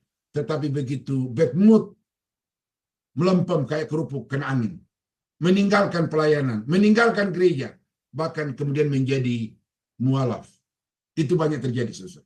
Nah, jadi tujuan Allah menyelamatkan saudara dan saya adalah supaya saudara menjadi alat kemuliaannya, artinya menyuarakan kebenaran firman Tuhan dan kemudian mentuntaskan semua tugas pelayanan yang diembankan kepada Bapak Ibu. Jadi Sema Adonai, cahaya firman telah dimulai, dan karena itu ini harus terus di-maintain, harus terus dikembangkan sampai kepada batas waktu yang Tuhan izinkan dia ada di tengah-tengah dunia ini. Nah, jadi ini tanggung jawab yang tidak ringan Bapak Ibu. Sementara saya mengatakan ini kepada Bapak Ibu, di dalam roh saya itu ada semacam satu getaran ya. Ini tidak main-main.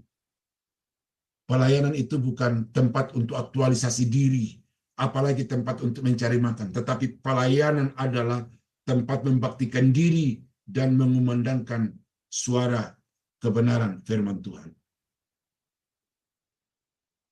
Nah, yang ketujuh, apa tujuan Allah menyelamatkan saudara dan saya adalah memuji kemuliaan Tuhan. Nah ini tadi kan, menjadi alat puji-pujian, menjadi alat kemuliaan, sekarang memuji, memuliakan Tuhan, kemuliaan Tuhan. Dan Roh Kudus itu adalah jaminan bagian kita sampai kita memperoleh seluruhnya, yaitu penebusan yang menjadikan kita milik Allah untuk memuji kemuliaannya. Nah, jadi saudara di sini adalah pelaku. Kalau di ayat 6 itu pelakunya adalah orang yang menyaksikan saudara mereka memuliakan Allah. Kalau memuliakan Tuhan itu adalah saudara menjadi pemberita kebenaran kepada orang-orang lain, yang menjadi di dalam ayat 14 ini yang menjadi pelakunya adalah saudara yang memuji menyembah Tuhan. Ya, maka saya pakai dalam garis miring sini worshiper. Ya, ini waktu saya kuliah dulu, saudara, ada musik gereja yang dosennya itu datang khusus dari Amerika dengan satu tim. Pagi sampai siang dia mengajar kami di dalam kelas, lalu sore dia bikin seminar dan konser. Nah, lalu dia mengajarkan kepada kami bahwa musik gereja itu bukan sekedar penampilan yang menghibur jemaat, yang membangun suasana jemaat. Tetapi musik gereja adalah bentuk pujian kepada Tuhan. Oleh karena itu, seorang pemuji, MC singers, ya, itu dia harus meningkat. Ya, itu saya masih ingat kata-katanya itu, dia berkata, tidak cukup menjadi seorang penyanyi, tetapi harus menjadi seorang penyembah. Ya, menjadi seorang penyembah. Ini apa bedanya, Bapak Ibu? Waktu itu saya bertanya, karena saya suka nonton di TV, ada petinju Evander Holyfield. Dia kalau naik di ring, dia naik di ring, sebelum dia bertinju, dia mutar-mutar di atas ring sambil bernyanyi. Lalu diwartakan, ini petinju yang sangat rohani. Nah, lalu saya tanya kepada dosen kami, orang Amerika itu, apakah Evander Holyfield ini sedang menyanyikan lagu rohani di atas ring tinju, itu dia memuji menyembah Tuhan, atau dia sedang menyanyi? Lalu dari guru saya itu berkata bahwa dia sedang menyanyi, bukan sedang menyembah. Nah, jadi kita di gereja itu, Bapak Ibu, tidak sekedar menyanyi, tetapi harus menjadi penyembah. Menjadi penyembah. Bukan hanya mulut kita yang mengeluarkan suara pujian bagi Tuhan, tetapi roh kita. Nah, karena Alkitab berkata, bangsa ini memuliakan aku dengan bibirnya, tetapi hatinya jauh daripadaku. Nah, makanya hati-hati dengan sekarang ini musik-musik AI. Ya, apalagi musik rohani yang dikarang oleh AI. Kalau musik-musik dunia, ya itu urusan mereka. Tetapi saya sebagai hamba Tuhan, saya tidak terlalu tertarik dengan musik rohani yang dikarang oleh AI. Karena apa? Karena AI tidak menciptakan lagu itu dari rohnya, tetapi dari mesinnya. Musik rohani itu adalah rohaninya lebih utama daripada logikanya. Nah, jadi saudara sebagai penyembah itu harus menyembah Tuhan dengan segenap hidup, tubuh, jiwa, dan roh.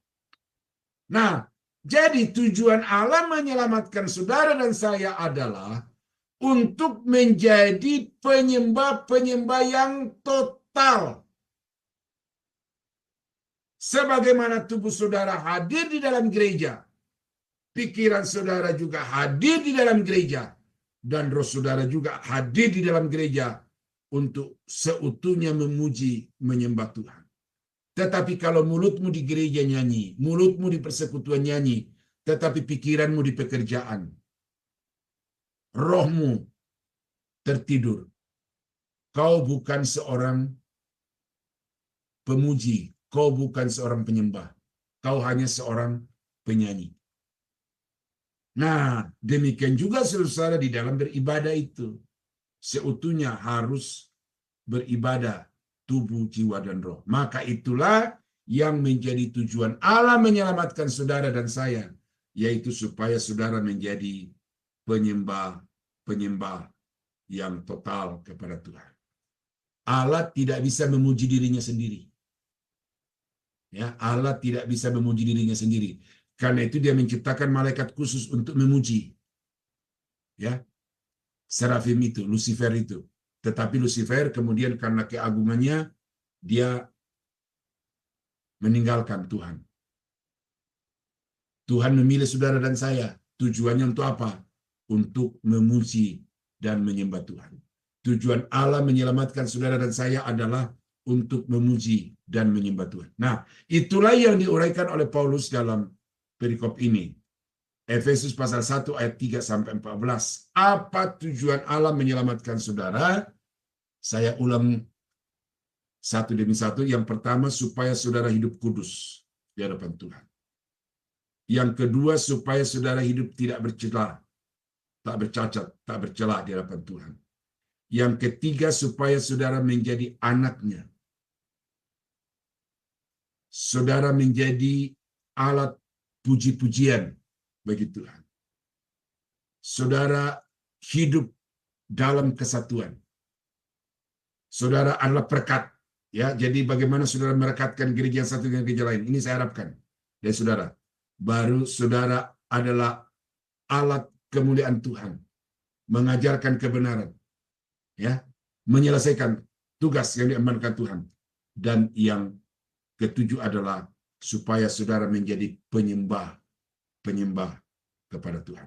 Nah, kiranya Tuhan menolong Bapak Ibu untuk memahami apa yang saya paparkan ini. Saya sampaikan dengan terbatas, tetapi saya percaya apa yang saya sampaikan cukup jelas, mendasar, dan karena itu percaya, yakini, dan lakukan, maka tujuan Tuhan menyelamatkan saudara menjadi nyata. Haleluya. Baik, terima kasih Pak Daniel atas pemaparan tema kita pada malam hari ini. Nah, sebelum kita lanjutkan ke sesi tanya jawab, kita akan mendengarkan terlebih dahulu beberapa pengumuman. Ibu Aling dipersilakan. Ya, baik. Terima kasih Pak Sam. Baik Bapak Ibu sekalian, saya akan membacakan acara-acara Sema Adonai ke depannya ya. Ya, baik. Sudah tampak di layar ya Bapak Ibu. Baik Bapak Ibu, setelah kelas ini masih ada kelas lanjutan. Dan kelas itu adalah kelas yang terakhir ya Bapak Ibu di Sema Adonai, yaitu di jam 21.00 waktu Indonesia Barat. Di sini kita akan belajar tentang materi buku sejarah penebusan seri ke-7. Dan ini sudah masuk sesi yang keempat ya Bapak Ibu, dengan temanya adalah 8 kali Musa naik ke Gunung Sinai bagian 2. Nah, selanjutnya besok di hari Sabtu 7 September 2024 di jam 19.00 waktu Indonesia Barat di Sema Adonai akan kembali ada kelas pembelajaran firman. Dan kita akan belajar tentang tema terbang bagai Raja Wali. Dan akan dibawakan oleh narasumber kami yaitu Ibu Evangelis Deborah Anggraini Sutanto dan moderatornya adalah Ibu Aling, saya sendiri. Selanjutnya masih di hari sama, di hari Sabtu, di jam 21.00 waktu Indonesia Barat, masih ada di Sema Adonai kelas pembelajaran yang terakhir. Dan seperti biasa ya Bapak Ibu, untuk hari Sabtu di jam 21 ini kita akan belajar tentang materi bahasa Ibrani. Dan ini sudah masuk sesi yang ke-13. Dan untuk temanya adalah A Few More Vowels. Dan yang menjadi pengajarnya seperti biasa adalah Pak Evangelis Erikson Ritonga BTH dan moderatornya adalah Bro Agus. Selanjutnya ini adalah renungan pagi Sema Adonai ya Bapak Ibu. Diadakan setiap hari mulai dari hari Senin sampai dengan Sabtu, dimulai dari jam 5.30 pagi dan dilayani oleh hamba-hamba Tuhan yang sangat memberkati. Jadi Bapak Ibu sekalian, untuk renungan pagi Sema Adonai, kemudian renungan pagi dari Bapak Gembala kami sendiri, yaitu Pak Pendeta Daniel Palungan, yang diadakan setiap hari Jumat 1 kali dalam seminggu, dan juga ibadah online Sema Adonai, hanya Bapak Ibu dapat ikuti lewat channel Cahaya Firman. Jadi ketiga program Sema Adonai tersebut tidak di-live-kan di channel-channel lain ya Bapak Ibu. Oleh karena itu, bagi Bapak Ibu yang belum mensubscribe channel baru kami, channel Cahaya Firman, tolong subscribe channel YouTube baru kami, sehingga Bapak Ibu bisa mengikuti keseluruhan acara-acara Sema Adonai lewat channel Cahaya Firman. Dengan begitu, Bapak Ibu dan juga Bapak Ibu tolong bantu share channel kami, channel saya Cahaya Firman kepada yang lain, sehingga semakin banyak orang yang bisa mengikuti keseluruhan acara-acara dari channel Cahaya Firman. Dan dengan begitu Bapak Ibu telah membantu channel kami, channel Cahaya Firman, untuk menjadi lebih berkembang dan menjadi berkat lagi bagi banyak orang. Terima kasih Bapak Ibu atas perhatiannya. Tuhan berkati. Saya kembalikan kepada Pak Sam sebagai moderator. Dipersilakan. Baik, terima kasih Ibu Aling. Itulah kegiatan yang dilakukan di Sema Adonai dan di channel YouTube Cahaya Firman untuk beberapa hari ke depan.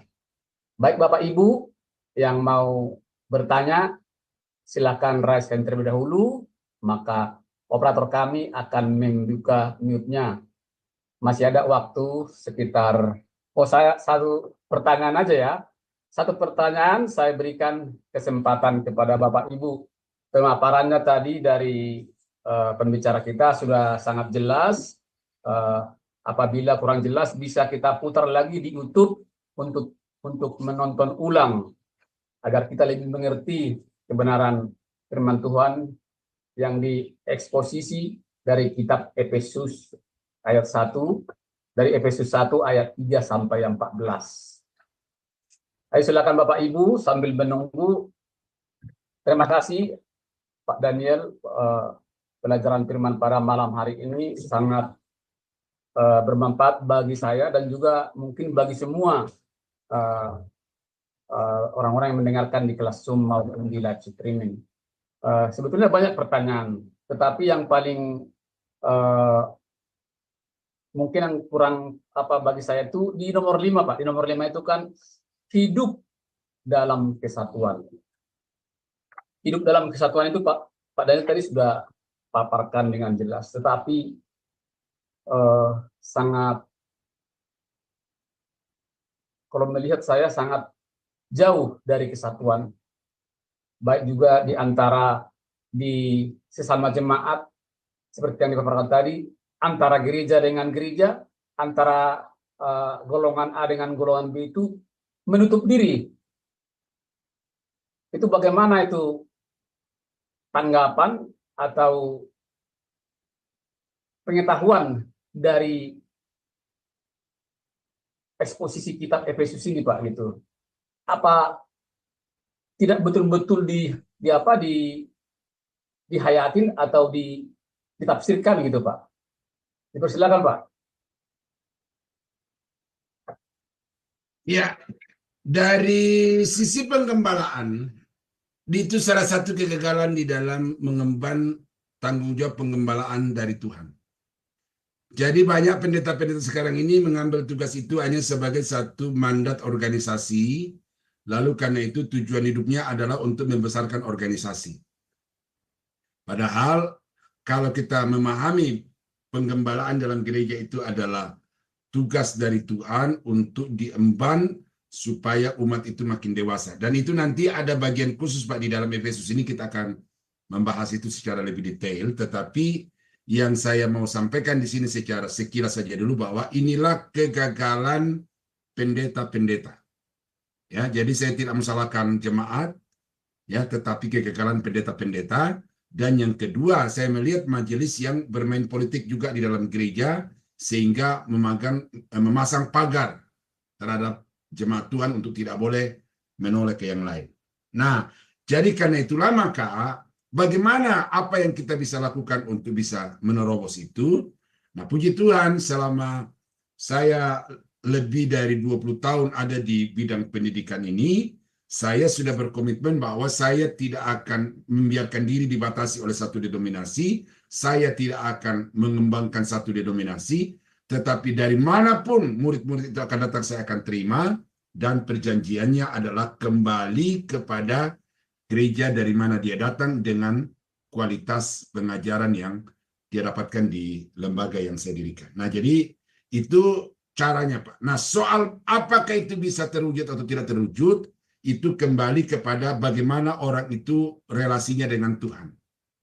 Karena sekali lagi, bahwa untuk orang-orang bisa bersatu itu, dia harus dimulai dari dasarnya, yaitu iman kepada Yesus dan memiliki kepastian keselamatan sehingga dia sadar bahwa dia merupakan bagian dari yang lain. Umpamanya saya orang Toraja, bagian dari HKBP, bagian dari BNKP, bagian dari Gereja Roma Katolik. Harusnya kan begitu. Tetapi karena kurangnya pemahaman jemaat, akhirnya ya kita masing-masing di tembok gereja kita. Saya kira itu Pak jawaban singkat, karena pertanyaan Bapak ini nanti di kitab pasal 4 itu nanti akan lebih detail di situ. Ya, baik Pak, terima kasih dan sangat jelas pemaparannya pada malam hari ini dari yang sudah ada di 7 poin ini yang paling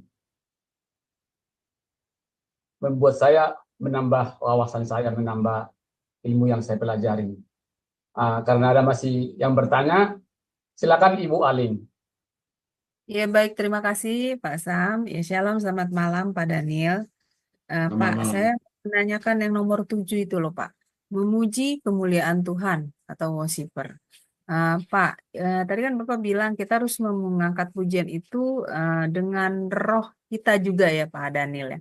Nah, Ya. untuk mencapai seperti itu kan yang mempengaruhi juga adalah pertumbuhan iman kerohanian seseorang bukan Pak? Seperti itu.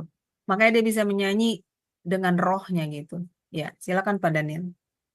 Iya, terima kasih Bu Aling. Memang itu adalah bagaimana orang itu tahu posisinya di hadapan Tuhan.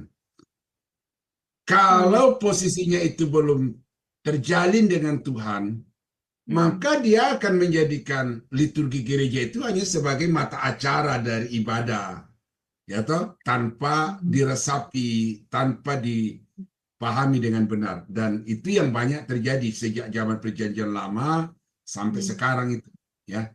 Nah, jadi yang Tuhan mau adalah ketika kita menyanyi baik di gereja, dalam ibadah atau di rumah-rumah pribadi itu, maka kita harus menyanyi bahwa saya ini bersyukur kepada Tuhan, saya ini mengagungkan Tuhan, dan itu keluar dari hati kita. Ya, jadi apalagi pemimpin puji-pujian, singers, dia tidak sedang tampil seperti orang-orang Batak yang manggung di berbagai panggung-panggung itu, tetapi seorang penyanyi gereja itu adalah seorang yang sedang mengagungkan, menyembah Tuhan. Nah, jadi ini tipis-tipis, tapi agak susah untuk saya menjelaskan ini kepada Bapak. Tapi Ibu tahu ya, bagaimana artis-artis ya, yang tadi saya sudah kutip itu, salah satunya artis Batak, artis nasional juga gitu. Kalau mereka nyanyikan untuk menampilkan diri kepada penonton, ya kan? Iya, benar Pak. Supaya disanjung oleh penonton. Nah, kalau kita nggak begitu, kita justru menjadikan hidup kita untuk memuji Tuhan, menyembah Tuhan. Kita mensyukuri dari hati kita semua yang Tuhan kerjakan bagi kita. Nah, jadi itu makanya di dalam ibadah itu saya selalu tekankan kepada pemusik, penyanyi, bermain musiklah dengan hati, menyanyilah dengan hati, dan bukan sekedar bernyanyi dengan otak, bernyanyi dengan mulut. Ya, karena kalau sekedar bernyanyi dengan mulut, bernyanyi dengan otak, itu artis-artis profesional itu ahlinya, tetapi menyanyi dengan roh itu hanya terjadi bagi orang-orang yang seperti Ibu bilang memiliki kehidupan rohani yang dewasa di dalam Tuhan. Saya kira itu. Iya, betul. Karena saya pernah mendengar kesaksian ya Pak Daniel bahwa orang yang menyanyi dengan rohnya memuji Tuhan itu ketika mengangkat pujian itu bisa membuat orang lain itu bertobat ya Pak Daniel mengalami ya pertobatan ya Pak di dalam diri orang itu karena mendengar pujian dari seseorang yang mengangkat pujiannya itu ya seperti Pak Daniel bilang tadi ya dengan rohnya. Ya, terima kasih Pak Daniel untuk pencerahannya. Tuhan berkati. Ya, Tuhan Yesus berkati ya Bu. Ya. Baik, terima kasih Ibu Aling atas partisipasinya. Jadi sekali lagi Pak Daniel, saya memahami pelajaran ini dan mengerti, tapi terus terang Pak, sulit saya lakukan. Sangat luar biasa pemaparannya. Tidak gampang melakukan ini Pak. Itu aja Bapak Ibu, mari kita belajar lagi, kita tonton ulang, agar kita lebih mengerti. Dan saya dengar bocoran tadi dari pembicara kita pada malam hari ini, masih ada lanjutan lagi. Seperti itu Pak ya? Sampai seluruh kitab Efesus selesai Pak. Jadi makanya namanya eksposisi kitab Efesus. Jadi pasal 1 sampai pasal 6. Kita akan bahas bagian demi bagian. Ya. Baik Bapak Ibu, dan terima kasih yang berpartisipasi. Terima kasih juga Pak Daniel, dari semua yang kita bahas pada malam hari ini dengan tema tujuan penyelamatan Allah itu, mungkin ada yang perlu ditambahkan sebagai closing statement, dan ditutup dengan doa berkat. Dipersilakan Pak Daniel. Iya. Jadi saudara kekasih dalam Tuhan, ya Allah menyelamatkan kita pada satu sisi itu adalah anugerah. Tetapi pada sisi yang lain, Allah mau menjadikan kita mitranya untuk membawa kabar keselamatan bagi segala bangsa. Dan oleh karena itu maka tujuannya Allah menyelamatkan saudara dan saya itu jelas sekali. Walaupun kita hanya membahas dari satu bagian Alkitab yang sangat kecil, tetapi sangat mendasar apa yang menjadi tujuan Tuhan di situ. Dan salah satunya adalah saudara harus mengambil bagian di dalam penjangkauan bangsa-bangsa bagi kerajaan Allah. Tuhan Yesus memberkati. Semoga minggu depan kita bertemu dalam keadaan yang sehat dan dengan hati yang bergelora untuk diberkati Tuhan. Mari kita tunduk kepala, kita berdoa. Bapa, terima kasih untuk kesempatan malam ini. Kami sudah belajar dari firman Tuhan tentang tujuan Engkau menyelamatkan kami, dan kami sudah mencoba untuk memahaminya. Tetapi tolong kami Bapa supaya secara mendalam kami dibuat mengerti oleh Roh Kudus, dan dengan demikian kami juga akan tahu apa yang harus kami lakukan. Kami sadar Bapa, ini bukan tugas yang mudah, tetapi karena ini adalah satu konsekuensi yang kami harus terima, maka kuatkan kami, tolong kami, supaya kami dapat mengembannya selama kami hidup di tengah-tengah dunia ini. Berkati Sema Adonai, berkati Cahaya Firman, berkati semua orang yang mengoperasikan channel ini, supaya dengan itu ya Bapa, kami dapat memenuhi apa yang menjadi tujuan Tuhan menyelamatkan kami. Kami akan berpisah, akan beristirahat yang lain, dan yang lain juga akan bertugas lagi. Tolong kami Bapa, supaya semua yang kami kerjakan dapat berhasil dan nama-Mu dipermuliakan. Di dalam nama Yesus kami akhiri pembelajaran eksposisi kitab Efesus pada malam ini. Haleluya. Saudara-saudara yang dikasihi Tuhan, kiranya anugerah dari Allah Bapa di dalam surga, damai sejahtera dari Tuhan kita Yesus Kristus, serta persekutuan kuat kuasa Roh Kudus, kiranya menyertai kita sekalian dari sekarang sampai selama-lamanya. Di dalam nama Yesus, kami akhiri kelas kami pada malam ini. Haleluya. Amin. Amin. Baik, Pak Daniel, terima kasih pengajarannya pada malam hari ini. Kiranya menjadi berkat bagi kami semua yang mendengarkan di kelas Zoom maupun di live streaming dan di channel YouTube Cahaya Firman. Terima kasih juga Bapak Ibu, sampai di sini pembelajaran kita pada malam hari ini. Sampai jumpa minggu depan. Selamat malam, Tuhan Yesus memberkati. Salam.